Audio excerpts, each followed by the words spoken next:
La ville de Cahors est à plus d'un point incontournable. Halte des pèlerins de Saint-Jacques, carrefour de commerce du vin, son célèbre pont Valentré, son cœur médiéval ont trouvé un supplément d'âme et de vie il y a bientôt 20 ans. Comme des points de passage immanquables d'un labyrinthe, les jardins secrets conduisent la visite. Denis, nous sommes au pied du pont de Cahors, magnifique. Et c'est ici qu'a été installé peut-être le premier jardin des jardins secrets de Cahors. Oui, tout à fait. Ouais. C'est un jardin composé de vignes, le vignoble de Cahors, qu'on voulait qu'il soit absolument représenté au pied du pont Valentré, qui est l'emblème de notre ville. Là, nous allons aller dans le cœur de la vieille ville. Et vous avez travaillé en fait dans cet esprit-là, c'est-à-dire que donner du sens au jardin. La thématique des jardins, ça venait d'un constat qu'on avait fait. Pourquoi les touristes n'essaieraient pas de découvrir un circuit de jardin à travers la ville? Donc on a essayé de raconter des histoires de Cahors au Moyen-Âge à travers des jardins. Donc chaque jardin raconte une histoire. On va y aller.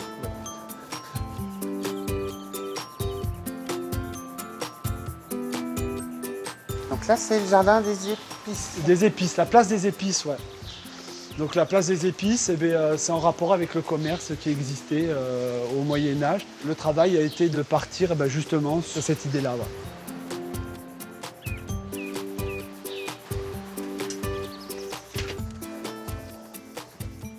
Voilà. Donc là, on pénètre dans le jardin du chevet de la cathédrale. Et alors, de quoi s'agit-il dans le jardin du chevet? Donc il s'agit d'un jardin de plantes médicinales. Moi, j'aimerais savoir une chose. Comment est-ce qu'est née cette idée des jardins secrets à Cahors? Les jardins secrets, c'est un constat qu'on avait fait dans les fin des années 90, début des années 2000. On voyait bien que les gens découvraient Cahors à travers son pont. Les plus courageux venaient voir la cathédrale qui est à côté. Et puis après, ils s'en allaient dans d'autres villes du département. Et nous, on avait plein de lieux comme ceci qui n'étaient pas occupés, qui n'avaient rien. C'était de la terre battue. Et on ne savait pas comment les gérer. Les valoriser même. Voilà, c'est ça, complètement. Donc on est parti sur 3 ou 4 jardins autour de la cathédrale au départ. Et puis on est arrivé jusqu'à 24 jardins. Et c'est vrai que ceux-là qui sont autour de la cathédrale sont très visibles. Mais il y a beaucoup de jardins que si on ne déambule pas et qu'on n'a pas un plan, il y a peu de chances qu'on puisse tomber dessus. Chaque jardin raconte une histoire. C'est le principe même du jardin. Ici, il y a plein de jardins dans la ville qui doivent raconter donc plusieurs histoires. Et comment s'est fabriquée cette narration? La narration, elle est venue de recherches qui ont été dans les fonds anciens, les livres. On s'installe dans un lieu, on essaie de savoir qu'est-ce qu'il y avait dans ce lieu au Moyen-Âge. Est-ce que c'était une abbaye? Est-ce que c'était une cloître? Est-ce que c'était un ordre des bénédictins? Et à chaque fois qu'on a l'info, on essaie de développer le jardin autour de ces éléments qu'on a pu avoir. On interprète le jardin à notre façon, mais en essayant de raconter à chaque fois l'histoire qui a lieu à l'endroit où on était. Je pense qu'il va falloir aller voir le jardin de la sorcière et du dragon, le jardin des parfums. On est juste à côté.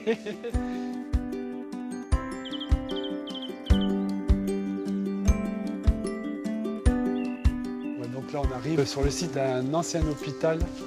1270. C'est ça.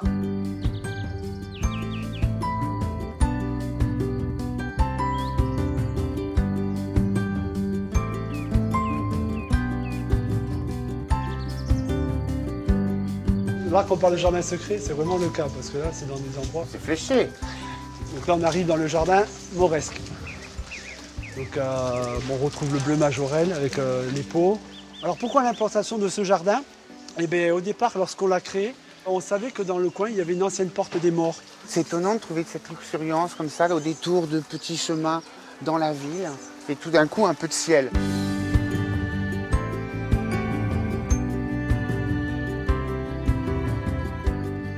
Donc là, on arrive dans le courtil des moines. C'est un jardin potager. C'est un beau bâtiment tout autour en attendant. Oui. On est derrière la cathédrale. Donc c'est beaucoup de plantes qu'on peut retrouver à l'époque pour se nourrir. Puis après, on a aussi ramené quelques structures pour amener un peu l'élévation dans le jardin. Ce sont des carrés, des rectangles de châtaigniers. Que l'on tresse nous-mêmes aujourd'hui. D'accord. En fait, là, on est quand même dans quelque chose d'assez emblématique de ces jardins secrets, c'est-à-dire qu'on est vraiment au plus près de la cohérence qu'il peut y avoir entre les bâtiments, ce qu'ils racontent de l'époque. Et encore une fois, s'il n'y avait pas ce jardin ici, peut-être que les visiteurs n'oseraient pas entrer dans la cour. Oui, c'est vrai que les jardins contribuent énormément parce qu'ils jouxtent et ils se mélangent au patrimoine existant. Et c'est vrai que lorsqu'on déambule dans les jardins, on découvre aussi des lieux comme ceci, qu'on n'aurait jamais découvert si on n'avait pas visité ces jardins. Puis ça donne un cachet, à cet environnement, c'est magnifique. Les jardins secrets de Cahors offrent à la ville une atmosphère toute différente. Le patrimoine minéral trouve grâce à eux un pouvoir de séduction décuplé. La chose s'est imposée, la ville est classée au titre de jardin remarquable. Le principe en a même inspiré d'autres, notamment Troyes et Beauvais.